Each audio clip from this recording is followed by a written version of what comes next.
Nous avons le plaisir de vous retrouver régulièrement pour cette émission Parlons-en avec CEDRAP.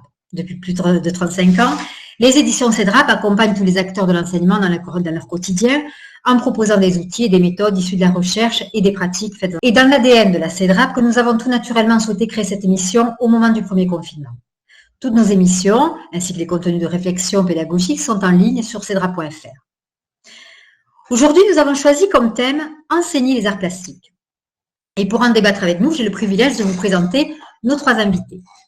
Bonjour Natacha, vous êtes plus connue sous votre pseudonyme Nart.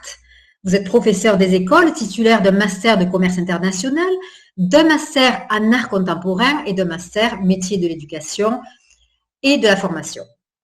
Alors, vous proposez des interventions art et vulgarisation au Centre régional d'art contemporain et vous alimentez et animez avec beaucoup de dynamisme votre chaîne YouTube Nart, l'art en 3 coups de pinceau, où vous vulgarisez l'histoire de l'art. Rendre accessibles les arts plastiques est votre credo et c'est pour cela que nous sommes ravis de vous compter parmi nous pour partager votre regard sur le thème du jour. Alors, Delia Gobert, bonjour, bienvenue. En plus de votre casquette de professeur maître formateur, vous êtes également une blogueuse sur Dell à maternelle, où vous partagez vos coups de cœur et échangez avec le plus grand nombre d'enseignants pour continuer à faire évoluer vos pratiques. C'est dans cette dynamique donc que vous nous rejoignez aujourd'hui pour nous partager votre expérience de terrain et votre regard au plus près des petits élèves de maternelle. Merci d'avoir accepté l'invitation et d'être avec nous aujourd'hui. Alors Serge Bouèche, vous avez commencé votre carrière comme instituteur, puis conseiller pédagogique. Pendant plus de 10 ans, vous avez été également conseiller scientifique aux éditions Milan. Et en 85, vous fondez, avec un autre enseignant, les éditions CEDRAP. Vous êtes auteur jeunesse, auteur d'outils pédagogiques. Vous avez également participé à créer 2 méthodes de lecture. Vous êtes directeur de collection pour une série de livres jeunesse, Histoire en tête. Vous êtes également fondateur de l'association Promotion de l'école francophone dans le monde, ce qui a permis de former de nombreux enseignants à l'étranger, comme au Sénégal, la Côte d'Ivoire, l'Indonésie, l'Éthiopie ou encore Cuba. La pédagogie ne vous quitte pas et vous êtes toujours à proposer de nouveaux outils, dont le dernier né qui est Plasticotricité. Alors, qui de mieux, effectivement, pour ouvrir le bal des émissions pour cette année 2022 et bienvenue. Alors, enseigner les arts plastiques, c'est également c'est un vaste sujet qui intéresse beaucoup de monde, mais qui parfois aussi interroge sur la pratique, sur comment faire. Tout le monde n'est pas forcément à l'aise avec ce thème-là. Et aujourd'hui, donc, nous avons choisi de débattre ce thème-là autour de 3 grandes questions. Alors, peut-on enseigner les arts plastiques? Développer la créativité des enfants? Comment enseigner les arts plastiques? La formation, les outils, etc. Et l'art, toute une histoire. Pourquoi c'est si important, l'art? Alors, peut-on enseigner les arts plastiques? Voilà une première question qui peut paraître parfois un petit peu provocatrice aussi. Peut-être une première pas réponse, pas explication, mais Serge Bouèche, que pensez-vous en tant que pédagogue, justement, peut-on enseigner les arts plastiques? Bien, je prends donc la parole.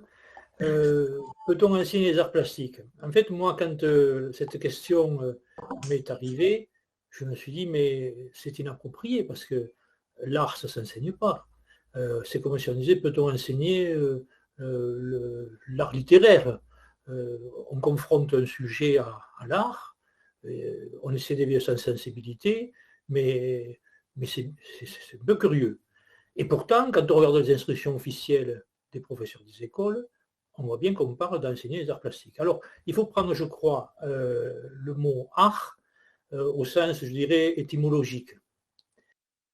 J'ai regardé un petit peu et je vois que, moi je n'ai pas fait de latin, mais en latin, art, A-R-S, et puis techné, la contraction de ces 2 mots-là, renvoie sur un savoir-faire technique. Alors là, maintenant, je comprends mieux. On peut effectivement enseigner la technique de l'approche des arts plastiques. Et je crois que le rôle de l'enseignant, c'est effectivement, d'une part, comme pour la lecture d'ailleurs, comme pour l'art littéraire, d'une part, lui enseigner à lire, c'est-à-dire à lire, prélever des indices pour donner du sens, que ces indices soient littéraires ou qu'ils soient visuels dans l'art, c'est toujours prélever des indices pour donner du sens, son sens. Et puis ensuite, écrire. Écrire, on comprend, on a l'habitude sur le plan lexical, peut-être moins pour certains sur le plan artistique ou des arts plastiques, hein, puisque pour y revenir, mais c'est maîtriser certaines techniques pour pouvoir mieux faire passer ses émotions et aussi éveiller les émotions des autres.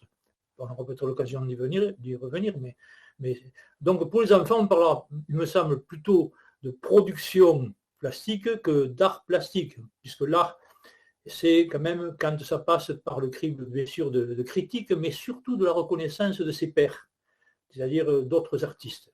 Et c'est un chemin difficile. Difficile et parfois très lucratif d'ailleurs.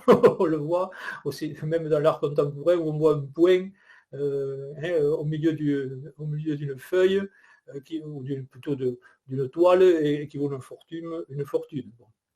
Bien, mais tout ça c'est un cheminement. Donc voilà, en tout cas, comme je vois les choses, peut-on enseigner? Oui, sur le plan étymologique et sur le plan institutionnel, par rapport au programme d'instruction officielle, c'est pas qu'on peut, c'est quand même qu'on doit. Et même sur le plan éducatif, c'est presque, je dirais, c'est pas presque, c'est un devoir. Voilà, donc je limiterai ma réponse là. Peut-être Délia, vous pourriez donner aussi, vous, votre point de vue en tant qu'enseignante sur comment peut-on enseigner l'art plastique? Vous êtes confrontés, vous, tous les jours à cette problématique, si on peut dire que c'est une problématique.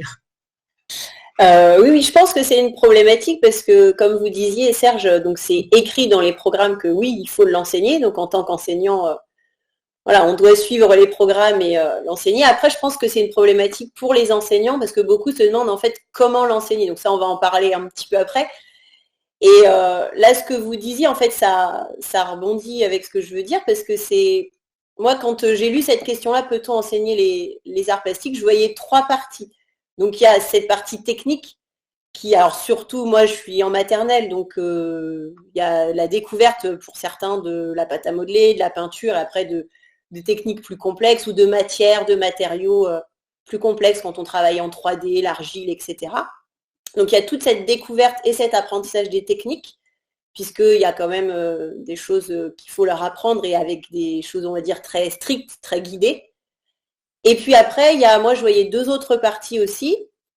C'était mis dans la question développer la créativité des enfants. Et ça, alors c'est assez contradictoire, on va se dire d'enseigner la créativité, puisque la créativité c'est la liberté et chacun a sa propre créativité. Mais moi je le vois dès la petite section, on apprend déjà à oser créer en fait, à avoir sa feuille et à être libre, faire des choix dans ses outils, dans ce que je veux faire, est-ce que je remplis ma feuille, est-ce que je colle pas, quelle couleur j'utilise. Et ça, c'est pas évident et on voit qu'avec de la pratique sur plusieurs années, on voit que des enfants, moi que je garde de 3 ans, en grande section, sont beaucoup plus à l'aise au niveau de la créativité parce qu'ils osent faire et ça, c'est quelque chose qu'on doit enseigner, je pense, en tout cas leur faire confiance. Donc ça s'apprend aussi et dans les arts plastiques, moi je mettrais aussi tout ce qui est culture des arts. Voilà, alors après avec leur niveau de connaissance et leur jeune âge, mais rencontrer des photographes, rencontrer. Si on peut rencontrer en vrai les artistes, c'est du pur plaisir et une richesse énorme. Après, aller dans les musées où, heureusement maintenant, grâce à Internet, on peut avoir accès à beaucoup de reproductions facilement. Mais voilà, leur montrer des arts plastiques, des arts, des peintures, des sculptures, de la photo, de la gravure, des choses contemporaines ou plus anciennes, etc. Je pense que le but n'étant pas qu'ils retiennent tout, parce que voilà, on ne va pas leur demander de retenir tous les noms, mais au moins qu'il y ait une ouverture culturelle et qu'après ils apprennent à faire des liens. Et moi, quand j'ai un enfant qui me dit « Ah oui, mais ça, tiens, ça me fait penser à ce qu'on a vu dans un album, ou cet album-là me fait penser à tel artiste, ou tiens, je suis allée avec papa et maman ce week-end, j'ai vu ça, ça me fait penser à ce qu'on fait en classe. » Là, on est aussi dans l'enseignement et dans l'apprentissage, et ça, je trouve que c'est riche. Donc voilà, moi je pense qu'il y a vraiment ces 3 choses-là à faire en classe. En tout cas, c'est comme ça que je le vois et que je le lis dans les programmes aussi. Natacha, peut-être un complément. Il y a aussi la question de comprendre l'art. Est-ce que enseigner, c'est aussi faire comprendre l'art? Parce qu'il y a du sens dans tout ce qui est produit, dans tout ce qu'on peut voir. Effectivement, on parle de peinture, mais il y a la sculpture, il y a tellement de domaines. Oui, bien sûr. Je voulais juste rebondir sur ce que vient de dire Delia, parce que je suis absolument d'accord. Et je dirais même que ces 3 aspects, en fait, de l'enseignement de l'art sont liés, en fait. C'est parce qu'on développe la technique, qu'on apprend une technique à un enfant qui va oser produire et qu'il va, du coup, par conséquent, développer une forme de créativité. Et c'est parce qu'on va le confronter à des objets d'art, des reproductions, ou même aller voir des peintures dans des musées, etc., qui va se nourrir et ça va aussi participer au développement de sa créativité. Alors moi personnellement, j'enseigne pas les arts plastiques puisque je suis professeure des écoles à Paris et on a quelque chose à Paris qui est assez unique, c'est les professeurs de la ville de Paris. Donc il y a un enseignant d'art plastique dans mon école. Mais je vois bien comme la manière dont il fonctionne, c'est-à-dire quand il propose une production, il y a pas mal d'élèves qui viennent nous voir et qui nous disent: «Mais on n'a pas d'idée» et c'est parce qu'il va montrer, il les fait travailler sur le thème de la jungle. Alors il va montrer une jungle du douanier Rousseau et c'est en regardant cette jungle que, ils vont commencer à avoir des idées et ils vont au début peut-être être proches de la reproduction, mais petit à petit, ils vont s'en éloigner et s'approprier l'objet artistique. Donc voilà, je pense vraiment que ces 3 aspects sont intimement liés et c'est pour ça que moi, quand j'avais des CP il y a quelques années, alors qu'on n'est pas censé spécialement enseigner l'histoire des arts au CP, moi je travaillais beaucoup, je faisais un peu d'histoire des arts en fait, et je leur montrais une fois par semaine une œuvre d'art et j'appelais ça vocabulaire dans mon emploi du temps parce qu'il n'y avait pas histoire des arts en CP. Et puis on en parlait juste, je les laissais réagir librement, je leur mets la toile, je leur dis: «Voilà, alors qu'est-ce que vous voyez? Qu'est-ce que vous en pensez? Qu'est-ce qui est représenté?» Et au début, moi personnellement, je leur donne rien. Je dis pas du tout, l'époque, l'artiste, ce que ça représente, je les laisse s'exprimer librement. Ils ont énormément de choses très intéressantes à dire en fait quand on les laisse faire. Au début d'année, ils sont tétanisés, il y en a pas un qui lève la main, c'est terrible, ils regardent cette œuvre d'art et puis, ils se disent: «Mais qu'est-ce qu'elle attend de moi?» Et puis petit à petit, en fait, vraiment ça se libère et ils voient des choses qui sont extrêmement intéressantes. Et puis après, moi, je peux effectivement apporter un peu des connaissances plus formelles. Mais c'est juste en fait leur apprendre à regarder l'œuvre d'art et ça aussi je pense que ça enrichit après la pratique qu'ils vont avoir en cours d'art plastique et ça développe complètement leur créativité à mon sens. Donc voilà, pour moi c'est pour ça que je confronte toujours énormément mes élèves à des œuvres d'art. Voilà, un peu partout même, les pages de garde de mes cahiers, c'est mes cahiers du jour. À chaque fois qu'ils en changent, ils ont une nouvelle œuvre d'art et alors ils ont très hâte à chaque fois, c'est mais quelle va être l'œuvre d'art sur le prochain cahier du jour? Ça, ils adorent en fait, ça les passionne, mais à condition, en tout cas moi, mon point de vue, c'est de leur dire d'abord: «Allez-y, exprimez-vous» et pas tout de suite vouloir imposer une lecture spécifique de l'œuvre d'art. Voilà, de leur apprendre à vous pouvez regarder et ça, je pense qu'aussi apprendre à regarder après, ça permet de développer la créativité. C'est une forme d'enseignement aussi des arts plastiques. Le risque n'est-il pas peut-être, alors je ne sais pas, mais parmi toutes les disciplines qui sont à enseigner à l'école, est-ce que l'art n'est pas un peu parfois délaissé, mis de côté par les enseignants qui se sentent peut-être un petit peu démunis? Serge, je crois qu'il y a une réflexion à ce niveau-là. Je voudrais vous relater, comme ça, j'ai des choses qui me reviennent, pendant que j'entendais les interventions de Dalia comme de Natacha, d'une séquence à laquelle j'avais vécu en tant que conseiller pédagogique. Je ne suis pas un conseiller pédagogique en art plastique, puisqu'ils existent, des conseillers pédagogiques en art plastique. Donc j'assistais à la classe d'une jeune maîtresse, qui était quelqu'un de très motivé, en plus, qui avait l'air de vraiment d'être très engagé dans son travail. Et c'était un cours, je faisais son cours, et c'est elle-même qui m'avait invité. Elle m'avait dit: «J'aimerais que vous me disiez ce que vous en pensez», etc. Bon, ça faisait partie de mon travail. Donc j'assiste à la classe. Et je tombe justement sur une leçon, si l'on peut dire, d'art plastique. Alors, elle avait ses élèves donc devant elle, je crois que c'était une grande section, oui, c'était une grande section. Et elle décrivait une technique précise, vous savez, comme il en existe beaucoup dans l'art. Alors, je ne me rappelle pas d'ailleurs si c'était l'éponge ou si c'était avec une toute pointoyeuse oreille, je ne sais pas. Enfin, en tout cas, un outil non habituel, non traditionnel. Et elle avait très bien expliqué d'ailleurs, et les enfants semblaient très motivés, au moins au départ, et ils s'appliquaient sur leurs feuilles. Bon, c'était silencieux même, ce qui est rare, enfin, avec un peu de bruit quand même. Et puis, comme c'est un petit peu long et que les enfants, vous le savez, à 5 ans, ils commencent à s'user vite, pendant qu'ils regardaient le copain d'à côté ou la copine d'à côté, ils continuaient de manière nonchalante à faire leur production, à appliquer la technique, on va dire. Et au bout d'un certain temps, comme on dit, voyant que le bruit commençait à monter, la jeune maîtresse leur dit, bon, maintenant, on va cesser. Elle attend un petit peu pour que ça sèche, puis elle ramasse les productions, pas les œuvres d'art, les productions, elle les met sur son bureau, et elle dit, voilà, on va démocratiquement, elle dit pas démocratiquement, elle dit, on va voter pour le plus beau, et le plus beau, on va l'exposer. Même peut-être les 2 ou 3 plus beaux, je ne me souviens plus. Et alors, elle commence à les montrer. Alors, les enfants, au moins ceux qui ont écouté la consigne, parce qu'il y en a, ils se grattaient la tête, ils étaient ailleurs, vous savez. Mais enfin, ceux qui participaient, en tout cas, ils participaient. Bon. Et alors, on fait l'élection. Et bon, si j'avais eu à voter, j'étais à peu près d'accord aussi dans le plus plaisant. Et alors là, quand même, je me suis dit, quand même, ça pose problème. Parce qu'elle me dit, alors, qu'est-ce que vous en pensez? Alors, bon, j'ai fait part de toutes les qualités que vous-même vous avez perçues, évidemment. Mais je lui dis, mais alors, au niveau de la maîtrise de la technique, très sincèrement, ça me semble quand même bien, entre même bien et très bien. Mais en même temps, pourquoi vous avez fait une élection des meilleures productions? Elle me dit, mais pour les afficher après, ça leur fait plaisir. Et je dis, oui, mais est-ce que c'est pas dangereux? Enfin, je dis dangereux, mais quelque chose comme ça. Elle me dit, mais pourquoi? Parce qu'on le voit toujours dans la classe, etc. Mais je dis parce que, est-ce que vous ne vous laissez pas passer le message que finalement, entre guillemets, l'art, bien sûr, l'art relatif à vos élèves, est le fruit non seulement d'une maîtrise technique, et ça l'est souvent, bien entendu, mais aussi le fait du hasard. Parce que certains, finalement, ils regardent le voisin, il a la tête ailleurs, il avait le geste.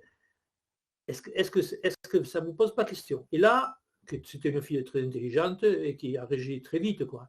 Et elle me dit, oui, effectivement, c'est vrai que c'est... Parce que ça laisserait penser que l'artiste, finalement, d'abord, la définition, qu'est-ce que c'est qu'un artiste, hein? Mais dans son langage expressif, l'artiste qui balise sa toile ou son support en appliquant une ou des techniques qu'il maîtrise, pour pouvoir s'exprimer et permettre aussi à celui qui regarde, parce que c'est une action généreuse, pas tous les artistes, il y en a qui seraient pour détruire les œuvres, ça existe, mais balise sa toile pour que celui qui regarde puisse lui-même avoir des émotions et construire ses émotions. Est-ce que ce n'est pas un temps différent? Et elle me dit, alors on commence à réfléchir. Et elle me dit, oui, mais alors l'expression, alors ce serait quoi? Parce que la technique, bon, là, vous me dites que c'est bien, je l'ai fait, il y en a même d'autres, j'ai oui, effectivement, il y en a même plein. Moi, quand je tourne dans les classes, moi, je me régale parce que il faut rendre hommage vraiment aux maîtresses et aux maîtres des écoles maternelles, parce que non seulement c'est des choses que parfois on revoit plusieurs fois, mais même très inventives, quoi. Mais par contre, pour ce qui est de l'expression, c'est autre chose. Alors, moi, j'avais une ficelle comme ça de conseil pédagogique que j'avais appliquée moi-même en tant qu'institut. Il y avait une phrase je ne me rappelle pas de qui c'est, qui disait que la créativité, c'est inventer à l'intérieur de contraintes.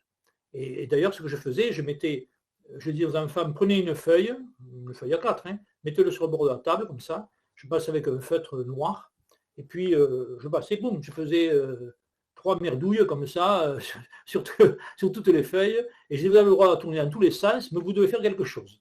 Alors, je cherchais toujours le figuratif, évidemment, qu'ils n'étaient pas encore préparés. Et là, il sortait des choses intéressantes. Mais je lui dis, voyons, si on veut exprimer, puisque c'est l'enjeu, quoi, c'est exprimer des choses qu'on a à l'intérieur, et pour permettre à l'autre aussi de s'en nourrir. Qu'est-ce qu'on exprime si on n'imprime pas? Alors, mais comment ça? Oui, j'exprime ce que je peux imprimer. Peut-être que ça vaudrait le coup de, par exemple, ça ne veut pas dire que ça marchera à tous les coups, mais de mettre, par exemple, de la musique, pas forcément classique, ça peut être Pierre-Henry, musique concrète, ou à l'autre extrême, ou jazz, ou autre chose. Mais une musique, vous choisissez très émotionnante, et puis dire à l'enfant, essayez, maintenant que vous maîtrisez cette technique-là, je vais remettre la musique, de voir ce que vous ressentez, de l'exprimer. Ou bien, je me rappelle, j'étais dans une classe rurale, il avait plu, et je dis à la maîtresse, ce serait intéressant qu'un jour, vous disiez, vous venez tous, c'était l'été quand même, enfin l'été, au mois de mai-juin, quoi. Vous mettez un short, tout le monde est en short, ils le sont toujours d'ailleurs, les enfants petits, et puis vous les faites promener dans la boue, dans la bourre, de fou, et au retour, vous leur dites, appliquez les techniques que vous avez à votre disposition. Pas cette phrase-là, parce que sinon, ils ne comprennent pas. Et alors, il y aura peut-être des chances que passer de l'impression à l'expression. Et puis après, j'en suis resté là, puis je ne m'en rappelle plus, parce que c'est un peu loin en plus. Je ne sais pas ce qu'elle a fait après derrière, si le fois elle n'a rien fait.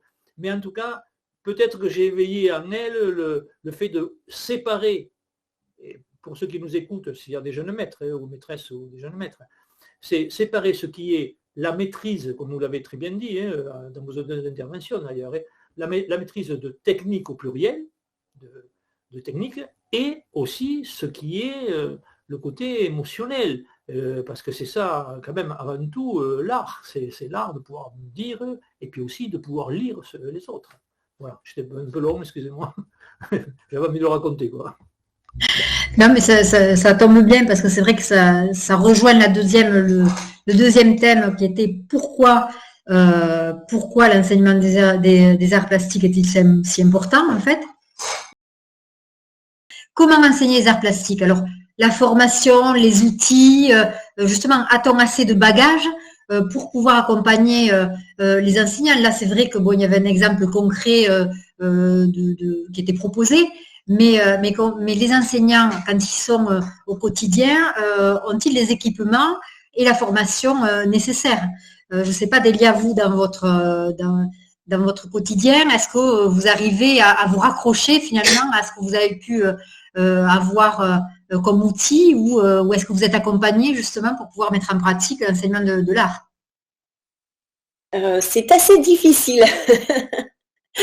Non, je pense que c'est, après, comme beaucoup de matières, comme beaucoup de domaines, mais surtout celui-là, il faut déjà, je pense, nous, en tant qu'enseignants, se sentir assez à l'aise avec. Donc, je pense c'est comme tous les domaines artistiques, on va dire, mais la danse, la musique, le chant, les langues étrangères aussi, c'est plus difficile à enseigner quand on ne maîtrise pas.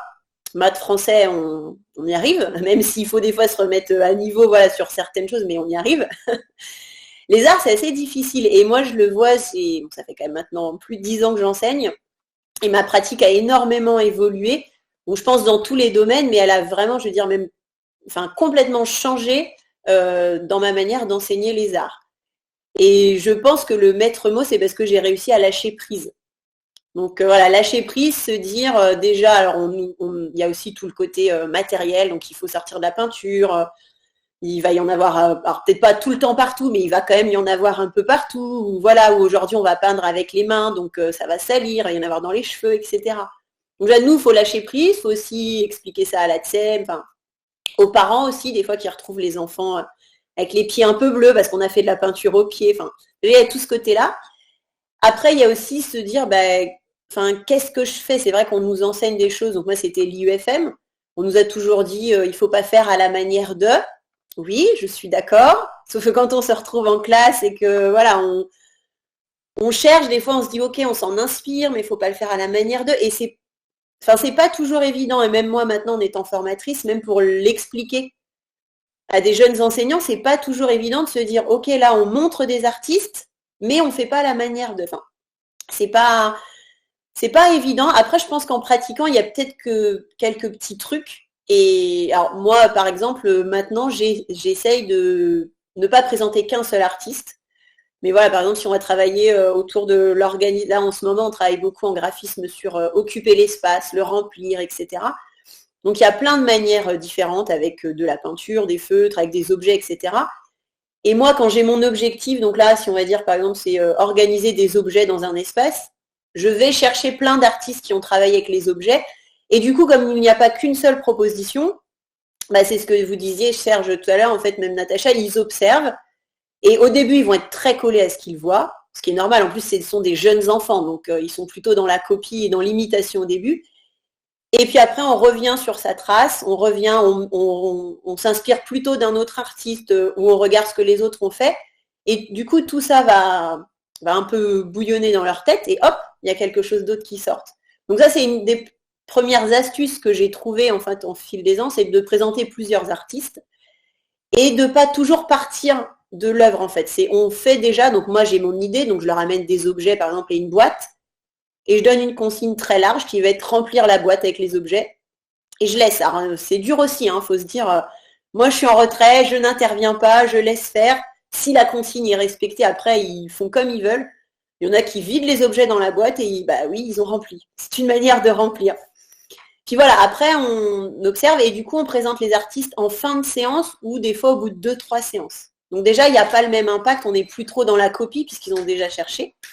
Donc voilà, il y avait une des astuces, je ne sais pas si on peut appeler ça une des astuces, mais de présenter donc plusieurs artistes et pas toujours en début de séance ou de séquence. Et puis quelque chose d'autre aussi que j'ai beaucoup mis en place depuis 2 ans, c'est les consignes ouvertes.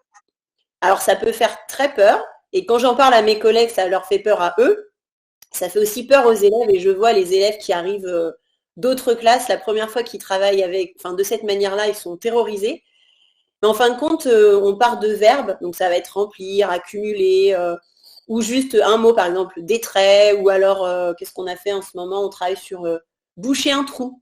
Donc je donne des formes en papier qui sont évidées, et du coup, il faut boucher. Et je laisse libre. Alors pour les rassurer, moi je propose plein d'outils différents, de la laine, des papiers, des feutres, des craies, de la peinture, etc. Ils testent, ils essayent, et puis après on met toutes les productions, et pas les œuvres, on est bien d'accord, toutes les créations, toutes leurs réflexions en fait ensemble. Alors c'est très difficile, mais on essaye de pas nommer. Moi je ne me fais pas mettre de prénom exprès, on essaye de pas nommer pour pas que là le mien il est beau, là le tien il est pas beau, moi c'est mieux, etc. Et on repart de la consigne et on essaye de travailler là-dessus en fait. Est-ce que la consigne a été respectée? Quelle a été ta technique? Qu'est-ce que tu as fait? Pourquoi tu as fait ça? Bah tiens, parce qu'on avait vu ça avant, etc. Et ça fait 2 ans que je travaille comme ça. Et je trouve que du coup, les enfants osent vraiment. En fait, ils n'ont pas peur d'essayer.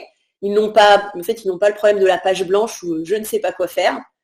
Et ça, je trouve que c'est vraiment une manière intéressante de faire parce qu'après, quand on donne des choses un peu plus guidées, avec des techniques précises comme, je sais pas, j'ai envie de dire le drawing gum ou des choses quand on travaille, quand on modèle ou quand on travaille des choses beaucoup plus carrées, ils suivent la technique, mais ils ont toujours cette liberté pour, des fois ils me surprennent, ils vont utiliser la technique, mais ils vont réussir à la détourner et en fait ils vont pas être dans un cadre hyper serré.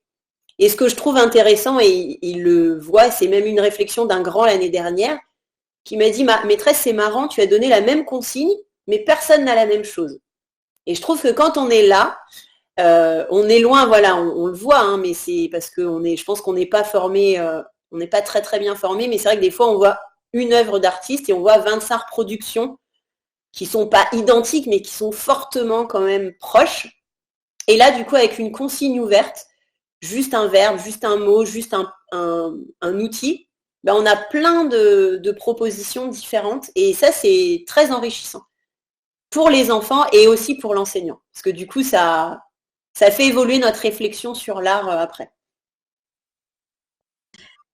Natacha, peut-être quelque chose pour compléter le témoignage, je dirais finalement, de la pratique de Délia. Oui, je ne vais pas avoir des tonnes de choses à dire puisque moi je n'enseigne pas l'art plastique. Donc, en revanche, ce que je sais, c'est que cette année, par exemple, j'ai des CM1 et le programme en CM1, il est très très chargé et clairement, j'ai des collègues qui, moi, me disent ouvertement, il n'y aurait pas un professeur d'art plastique dans l'école, elle ne ferait pas. Oui, il ne ferait pas parce que c'est pas leur spécialité. Tout comme moi, j'admets que je ne ferai pas musique parce que je chante comme une casserole. Je me vois pas du tout enseigner de la musique à des enfants et vu le programme que j'ai, je ferai certainement sauter la musique. Je leur ferai juste écouter des choses. Ce serait que de la culture musicale, mais ils feraient pas de pratique. Donc ça, je pense que malheureusement, on a parfois des programmes tellement chargés et c'est vrai que quand on n'est pas à l'aise avec certaines matières ou comme Délia le disait à l'instant, par exemple les langues vivantes, c'est vrai que si on n'est pas à l'aise avec l'anglais, on a vite tendance à, un peu malgré nous, on va écarter l'anglais parce que c'est vrai qu'on a tellement d'autres choses à faire. Donc moi, ce que j'ai constaté, donc pas avec les arts plastiques, mais par exemple avec d'autres matières, parce que moi, par contre, je parle bien anglais, donc ce que je fais, c'est que je fais des échanges de services avec des collègues, tout simplement.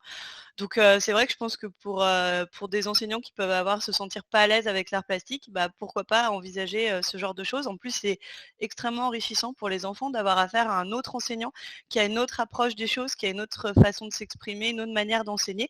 Moi, donc, je le fais en anglais parce que j'enseigne l'anglais du coup à la classe d'une collègue de CM1 qui vient faire géographie à ma classe pendant ce temps-là.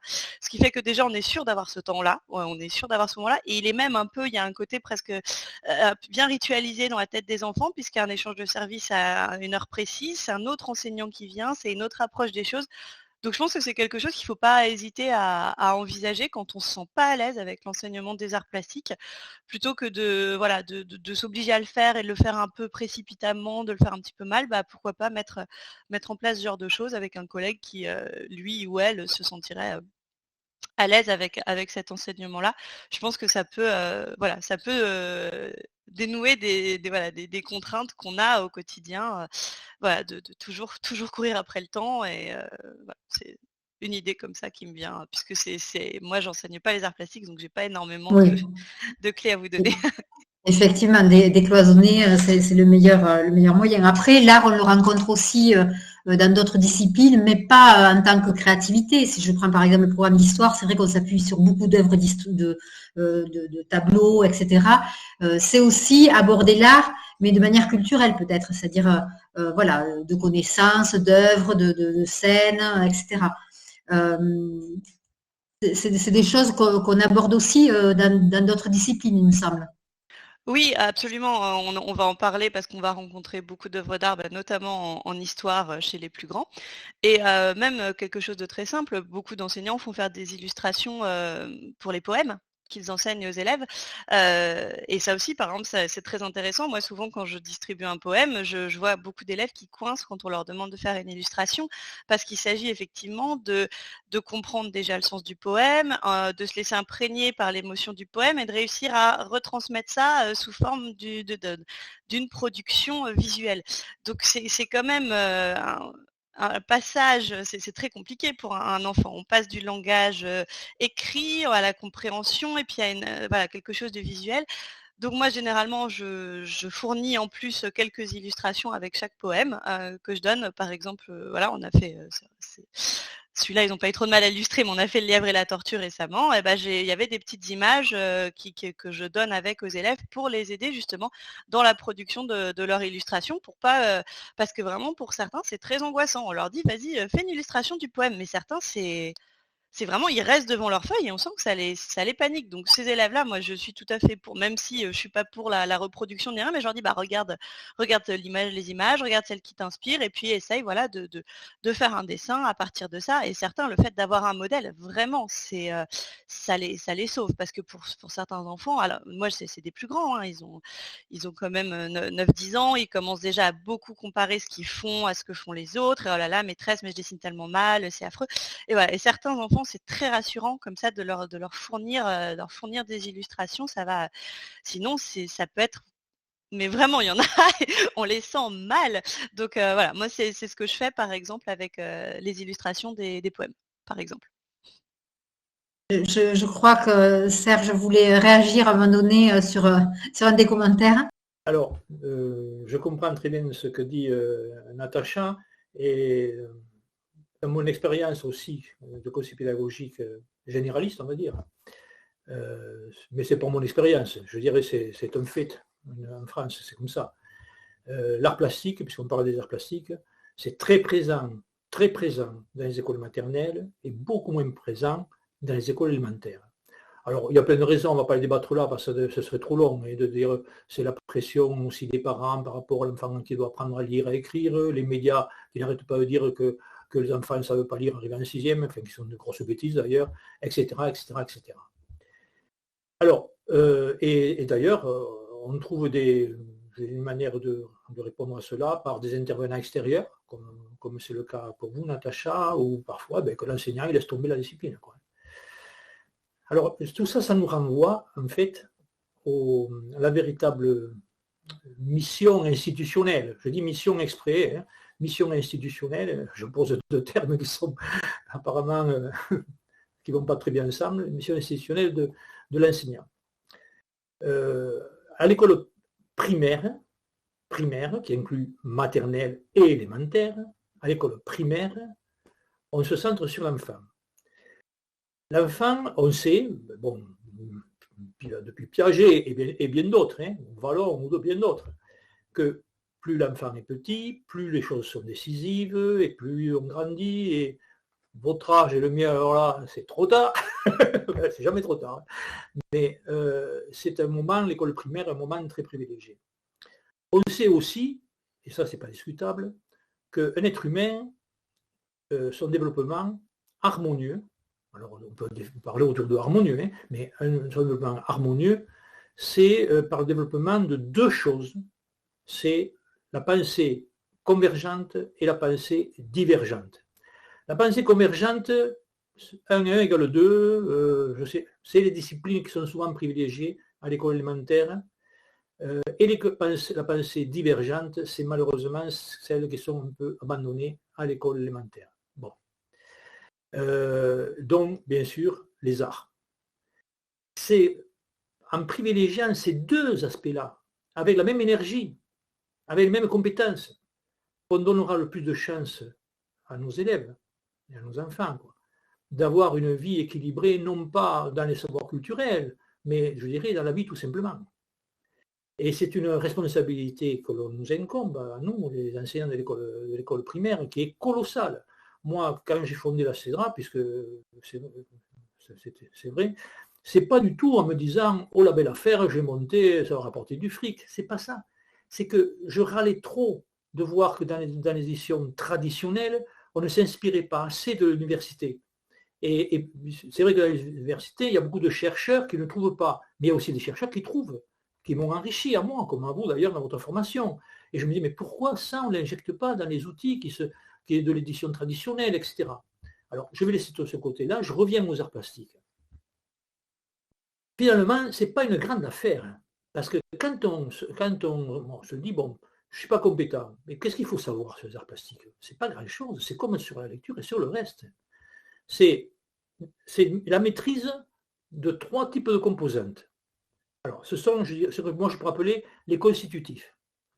3 constitutifs, et il y a 3 constituants. 3 constitutifs. 1, c'est la maîtrise, j'ai pris quelques notes, il y a d'une part le geste. Le geste.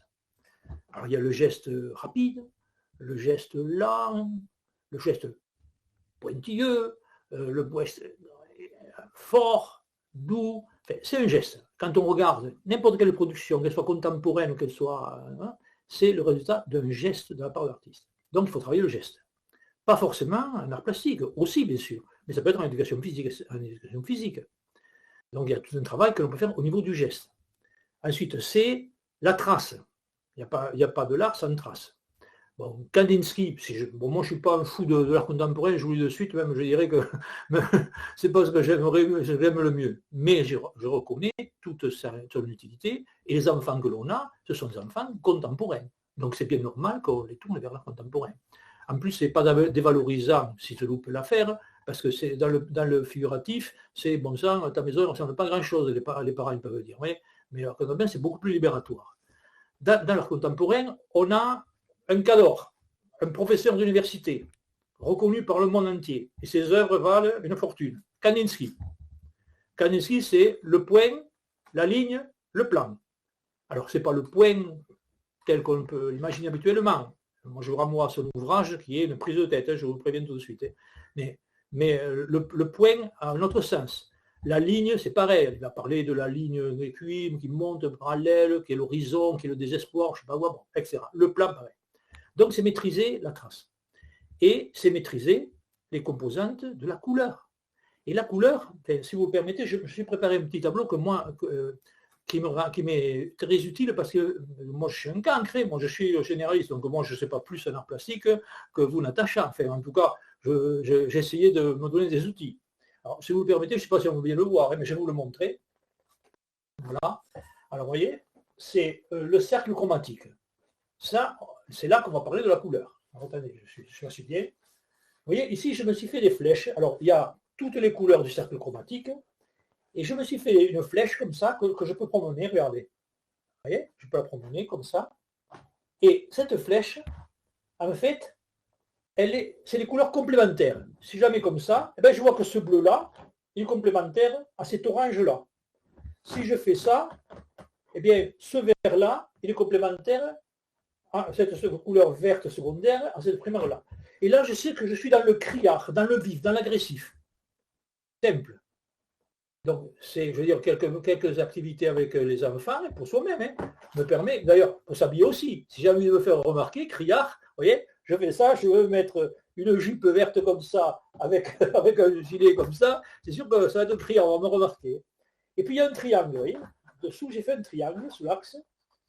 Et là, c'est le extravagant. C'est pire encore, vous voyez. C'est-à-dire qu'ils sont les limites du bon sens. C'est bizarre, c'est déraisonnable, c'est des couleurs inattendues dans l'association. C'est par exemple, si je mets la pointe là, si je mets ce vert à cette pointe, ce violet et ce orange, alors là, on me reconnaît à 500 mètres. Là, on ne peut pas faire plus. Mais, vous voyez, et chaque fois que je déplace, et chaque fois j'ai une réponse. Alors, ouais, et après, bon, il y a, je dirais, tout ce qu'on peut savoir des couleurs.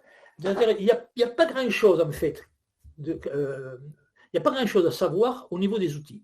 Donc, une fois que l'enfant, qu'il soit maternelle, alors en maternelle, il faut y aller doucement, bien entendu, on ne va pas faire les primaires, les secondaires, les tertiaires, etc. On sait aussi que les harmonieuses, je ne l'ai pas montré là, ce sont 3 couleurs qui se suivent. C'est harmonieux. Là, au contraire, je suis discret, machin. Donc, il y a quelques éléments constitutifs, comme ça, qu'il faut connaître. C'est les couleurs. Ensuite, dans les constitutifs, il y a la trace, point, plan et ligne. Et puis, il y a le geste, étriqué, ralenti, machin, etc. Et puis après, il y a 3 constituants, j'ai parlé de constituants, des constituants.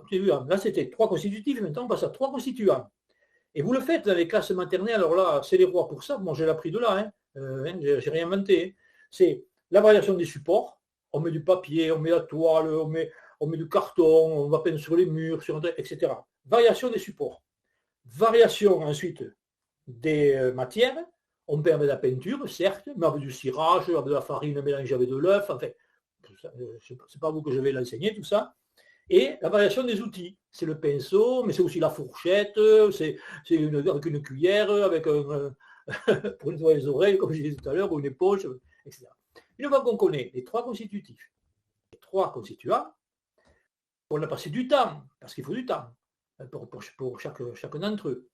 Là, ça commence, là. L'enfant, il a plein de choses à sa disposition. On n'est pas obligé de faire tout non plus, alors, systématiquement, machin. Mais déjà, c'est bon, j'ai permis de faire. J'ai permis de faire. Et je n'ai pas encore parlé, bien sûr, de la culturation, c'est-à-dire, ce que vous avez très bien parlé toutes les deux d'ailleurs, la confrontation aux artistes, et j'ai bien apprécié Delia, votre façon d'opérer pour éviter le à manière 2, de le contourner, pour le renvoyer après à l'artiste contemporain, en lui montrant, et lui, voilà comme il a fait. Nous, on l'a fait autrement, mais lui, il a fait comme ça. Puis il a eu de la chance en plus, parce que ça vaut, maintenant, ces tableaux, ils sont très, très reconnus, ils valent très cher. Voilà, excusez-moi, j'ai peut-être long. Alors non, mais c'est vrai qu'on va passer à la 3e question, même si on y a quand même répondu presque tout au long de ce débat. L'art, toute une histoire. Pourquoi c'est si important l'art? Voilà, je crois que ça a été un petit peu évoqué, mais peut-être que Delia a envie de rebondir sur ça ou sur ce qu'a dit Serge. Alors, pourquoi c'est si important l'art? On l'a déjà un petit peu évoqué, déjà bon, pour tout ce qui est culture, etc. Et moi, je le vois vraiment cette année, et ça se ressent après sur les autres domaines, c'est pour tout ce qui va être oser laisser une trace, oser faire quelque chose alors que le copain ne fait pas la même chose, oser montrer sa production, parce que c'est pas évident, même s'ils sont petits, les jugements quand même commencent entre eux. Voilà, vous aviez parlé tout à l'heure de voter, enfin voilà, le beau, le pas beau, c'est toujours une grande question, Est-ce que c'est beau, est-ce que c'est pas beau, enfin. Mais déjà en art, je trouve que c'est plus facile pour eux de montrer leur peinture, leur coloriage, leur dessin, etc. Et du coup, s'ils arrivent à le faire, après ils oseront essayer de laisser un premier encodage, un premier écrit, une première phrase. ils auront moins peur de créer une histoire et de l'expliquer, enfin de la raconter devant les autres, etc. Donc ça, je trouve que c'est vraiment important. Moi, il y a vraiment ça.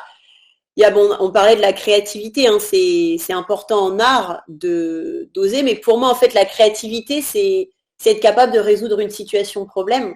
Donc, qu'elle soit en art, là, je pensais avec votre cercle chromatique, on l'a utilisé l'année dernière avec les grands, puisqu'on a travaillé, enfin les moyens, les grands.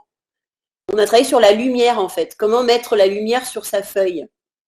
Et ben voilà, déjà, je pense qu'en tant qu'adulte, si je vous dis ça comme consigne, c'est pas évident. Et ben les enfants, déjà, mes maîtresses, on ne peut pas. Et puis en fin de compte, en les accompagnant, en les rassurant, en disant mais si, fais ce que tu veux, fais ce dont tu as envie, qu'est-ce que c'est pour toi la lumière? Donc on a eu des dessins de soleil, on a eu du jaune, parce que pour eux, la lumière, c'est jaune.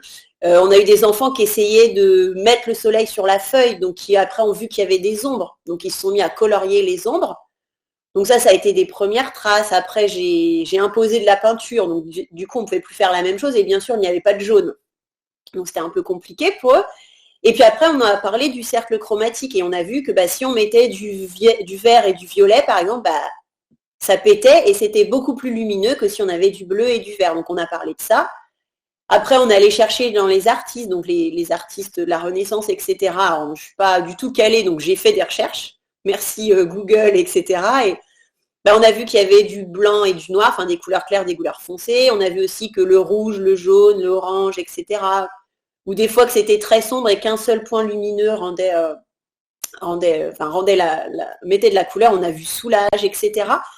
Et en fin de compte, avec plein d'artistes comme ça, plein de techniques, plein de choses, à la fin, je leur ai redemandé sur la même feuille, sur une autre feuille, mais du même format, maintenant, mettez de la lumière dessus. Et en fin de compte, ils ont fait ce qu'ils font dans d'autres domaines aussi. Ils sont allés piocher dans toutes les connaissances. Alors que je leur ai amené, que les autres ont amené, les artistes. Ils ont fait aussi leur propre choix. Et là, c'est la liberté de l'art, c'est qu'ils ont fait aussi pour le plaisir. En maths, il y a des fois moins de plaisir. Il n'y a qu'une solution, mais il n'y a pas le plaisir. Mais voilà. Là, il y a ça aussi. Et du coup, on est arrivé à vraiment des choses totalement différentes. Et ça, je le retrouve dans d'autres domaines. C'est-à-dire qu'en mathématiques, en guillemets, entre lecture, à ce qui peut être associé à de la lecture en maternelle, mais voilà, commencer à décoder les premiers sons ou encoder, associer un son à une lettre et oser écrire, je vois vraiment qu'ils ont moins peur. Après, c'est difficile de juger parce que les situations problèmes, je les travaille en art, je les travaille en maths, je le fais pas que en art. Donc du coup, est-ce que c'est vraiment que l'art qui aide? Mais je pense que ça aide beaucoup. Et ce qui joue aussi, moi je trouve, c'est sur le jugement de l'autre et du coup le rapport à l'autre. Parce qu'on fait beaucoup de consignes libres, donc sans prénom, donc du coup, même si eux savent quelle est leur trace, les autres ne savent pas. Et on travaille beaucoup ensemble aussi, sur des grandes affiches où on va superposer, les petits font un fond, les moyens et les grands vont rajouter des traces, les petits après vont refaire quelque chose dessus. Du coup, on accumule beaucoup de techniques, beaucoup d'idées sur une même feuille. Et ça devient la création de la classe. Et il n'y a plus déjà, on n'affiche qu'une seule création, alors qui est immense, mais on affiche une grande production. Et du coup, c'est la classe en général qui a travaillé. Et ça, je trouve aussi que sur l'ambiance de classe, c'est quand il y a des tensions, je trouve que l'art est de créer ensemble. Alors, collectivement, mais des fois juste par 2 ou par 3, ça peut être quelque chose qui est très intéressant. Bon, il faut aussi faire de l'individuel, puisqu'on disait il y a son propre choix et son propre plaisir personnel dans le choix des couleurs, etc. Mais ça, je trouve que c'est important aussi. Alors après, je pense qu'on l'a évoqué tout à l'heure, en maternelle et en élémentaire, c'est pas la même chose. C'est vrai que nous, on en fait beaucoup plus et on peut pas nier qu'il y a quand même l'ATSEM qui nous aide beaucoup pour l'installation, le rangement, etc. Mais je pense je pense que c'est quand même quelque chose qui est très, très important. Et en art, on peut aussi travailler d'autres compétences mathématiques, etc. Selon l'art, si on traite Vasarely, par exemple, il y a énormément de choses à faire. Et ça, je pense que il faut pas l'oublier en élémentaire, même si nous, on le fait beaucoup en maternelle. Ça, je pense que c'est important parce qu'il y a énormément de compétences et scolaires et sociales qui se travaillent autour de ça. J'aimerais bien, alors j'ai vu quelques vidéos de Natacha qui sont très dynamiques et très qui nous accrochent en tout cas dans les présentations. Alors justement, l'art toute une histoire, C'est vrai que dans l'histoire de l'humanité, l'art a toujours été présent. J'aimerais bien avoir votre point de vue, justement. Pourquoi c'est si important l'art, finalement, que ce soit pour l'enseigner chez les petits, mais en général aussi. Pourquoi c'est important l'art? L'histoire des arts, pour moi, ça apporte énormément de choses à plein de niveaux. Je vais pas forcément parler du coup chez les adultes, mais en tout cas chez les enfants, pour moi, ça va permettre plein de choses. Déjà, de les ouvrir à d'autres manières de penser, que ce soit dans d'autres cultures ou à une autre époque. Quand on va être confronté à une œuvre d'art du Moyen-Âge, pourquoi est-ce que les choses sont représentées comme ça?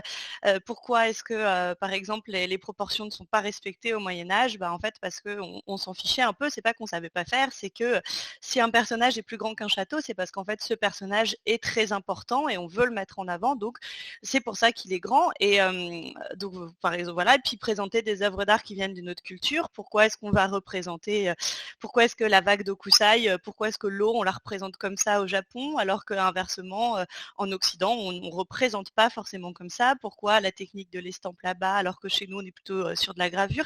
Donc, ça permet vraiment d'ouvrir la réflexion des enfants, de s'ouvrir et de se rendre compte, en fait, qu'on ne pense pas pareil partout et à toutes les époques. Ce qui est très compliqué en fait pour eux. C'est compliqué à conceptualiser en fait. Ils ont toujours du mal à percevoir ça. Là, je travaille avec eux. Sur Mélancolia de Victor Hugo, qui est un poème qui dénonce, entre autres, le travail des enfants. Et mes élèves ont énormément de mal à comprendre, mais pourquoi les parents acceptaient que leurs enfants aillent travailler dans les mines, etc. Et c'est vraiment difficile pour eux, voilà, juste se dire, à cette époque, on ne pensait pas pareil. Et donc l'art, c'est un bon moyen comme ça de leur montrer, parce que c'est un support visuel et l'air de rien, c'est parfois beaucoup plus simple qu'un texte ou tout ce qu'on veut. Une image, parfois, vaut 100 mots. Et donc, je pense qu'à ce niveau-là, c'est extrêmement enrichissant pour les enfants. Et je pense aussi que on vit dans une société où les images sont omniprésentes. On ne peut pas faire 3 mètres dans Paris sans tomber sur une publicité. Je veux dire, maintenant, ils vont beaucoup sur Internet, ils sont sur YouTube où il y a tout le temps des images publicitaires, tout ça. Donc, ils sont confrontés à des images sans arrêt. Et je pense que l'histoire des arts, ça peut leur apprendre à lire des images et à les interpréter et du coup, à ne pas juste subir l'image. Par exemple, moi, j'ai eu toute une période où on travaillait sur la mythologie avec mes élèves, donc je leur ai parlé de ce qu'était l'iconographie et pourquoi est-ce que, il y a un aigle sur cette image? C'est parce que ça représente Jupiter. Là, on travaille en ce moment sur les artistes femmes et on s'est rendu compte que, ça alors on voit beaucoup d'autoportraits. Et alors pourquoi est-ce qu'on voit des autoportraits? Alors on y réfléchit ensemble, on en discute et puis, on finit par en arriver à la conclusion, elles veulent prouver que c'est elles qui ont fait ce tableau et quoi de mieux que de se montrer en train de peindre puisqu'elles étaient souvent, complètement effacées de l'histoire des arts.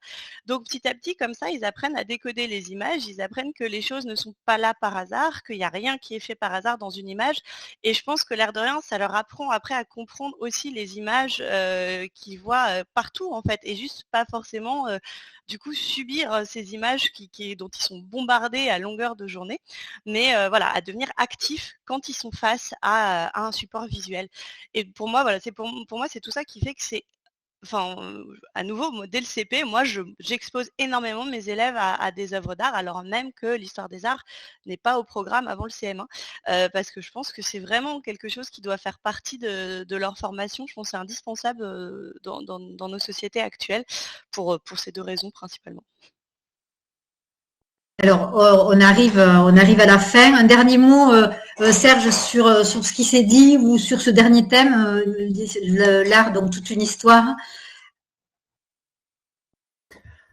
Mais il me semble que, bon, d'abord, j'étais content d'entendre parler d'Elia Natacha, que je ne connaissais pas, et qui réveille l'enthousiasme pour les arts plastiques à l'école, avec chez Delia une dominante plutôt sur l'action, tout en n'abandonnant pas le côté acculturel, et chez Natacha, pour plus sur le côté acculturel et histoire de l'art, elle me l'a très bien dit là. J'encouragerais Natacha à ne pas faire, entre guillemets, un complexe vis-à-vis des intervenants d'art plastique à l'école de Paris, parce que je suis certain, je ne la connais pas beaucoup, mais je suis certain qu'il ne faudrait pas grand-chose par se mettre sous le bras pour faire même bien mieux qu'eux. Et que les enfants, ce sont ces élèves, ce sont ces enfants qu'on a confiés, Et la relation, je ne connais pas du tout qu'elle a avec ses intervenants extérieurs, mais qu'elle ne perde pas la main, qu'elle garde la main parce que c'est elle qui a la main. Et je le dis pour elle et pour ceux qui nous écoutent, qui ont affaire aussi aux intervenants extérieurs. Voilà. Et donc, Delia et Natacha, merci, vous m'avez appris beaucoup de choses. Et j'espère que ceux qui nous ont écoutés, enfin, ce serait ma conclusion, je ne sais pas si c'est vraiment la conclusion, mais en tout cas, moi, ce que je dirais, c'est que ne perdons pas, je me répète, de vue que les enfants à l'école primaire, c'est un tout, un global, qu'on doit équilibrer, convergent, divergent, qu'on n'a pas le droit, d'ailleurs les instructions officielles nous le rappellent, mais on n'a pas le droit d'abandonner les activités d'art plastique comme des arts visuels en général, hein, comme de l'art littéraire, de l'art musical, on n'a pas le droit. Il faut essayer de le faire au mieux possible, mais pas forcément le confier non plus à des intervenants. Si on les a, et il faut les maîtriser comme il faut, il ne faut pas les laisser faire n'importe quoi. Mais la pensée convergente divergente, c'est trop important dans cet équilibre-là. Voilà, moi c'est ça surtout que j'ai envie de dire. Voilà. Merci beaucoup en tout cas d'avoir accepté l'invitation. Alors j'aurais du mal à faire un résumé de tout ce qui a été dit. Donc on a vu pourquoi les enseigner, peut-on les enseigner? Oui, on peut les enseigner effectivement. Y a-t-il des outils, des formations, etc. Bon, on voit qu'il y a beaucoup de choses encore qui restent à faire, mais il y a encore, on arrive à se procurer. En tout cas, il y a l'entraide qui est là entre enseignants, et puis on peut mettre en place plein de choses. Une chose est sûre, c'est que pourquoi enseigner l'art? Ce que j'ai retenu finalement de ce que vous avez dit, c'est que c'est indispensable. C'est indispensable parce que ça permet à l'élève de l'élever pour qu'il puisse oser. Hein, j'ai retenu quelques mots comme ça, oser, être créatif. Ça, c'est être créatif pour justement être libre. Et cette liberté va leur permettre derrière, sur toutes les disciplines, à s'épanouir. On avait l'exemple de tout simplement illustrer une poésie, donc on est dans la compréhension, etc. Être libre, c'est aussi exprimer sa pensée, exprimer à travers une rédaction peut-être, mais à travers une production. Donc on voit que c'est finalement le début de l'adulte de demain qui sera avec un esprit critique et qui aura cette liberté. Donc l'art, c'est pas décoratif. C'est pas décoratif, en tout cas, ça l'est aussi, hein, mais c'est surtout indispensable, il me semble, de ce que j'ai entendu, de tout ce que vous avez pu partager avec nous, pour les aider à grandir et à faire que les adultes de demain, justement, soient des adultes libres de penser et de s'exprimer. Merci énormément, Delia, Natacha et Serge, d'avoir partagé avec nous vos pratiques et vos conseils. Et voilà, j'espère vous retrouver du public prochainement pour notre prochain débat. Alors, vous aurez de toute façon sur notre Instagram les thèmes qui viendront et les dates. Retrouvez l'émission sur YouTube. Elle est libre d'accès. Partagez-la avec le plus grand nombre et n'hésitez pas à revenir même vers nous avec d'autres questions. On pourra les faire passer donc aux intervenants et réagir ou vous donner quelques pistes. Merci à tous et merci à vous trois d'avoir accepté l'invitation. À très bientôt. Au revoir.